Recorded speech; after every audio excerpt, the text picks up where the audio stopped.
বলছি কি, যারা বলেন আমি সারাদিন ফোন ঘাঁটি, তা আমার না রিচার্জটা শেষ হয়ে গেছে।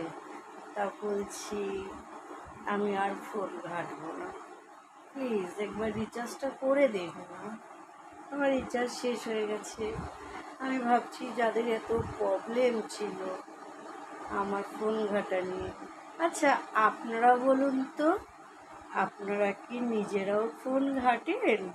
না হলে আপনারা কি করে জানলেন আমি সারাদিন ফোন ঘাঁটি? তা বলি, নিজের খবর রাখুন, অন্যের খবরটা একটু কমই রাখুন, তাতে আপনার মন শরীর দুটোই ভালো থাকবে।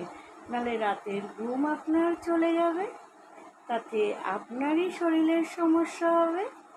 বলি কি, নিজের খান নিজের করেন, নিজের চিন্তাই কর।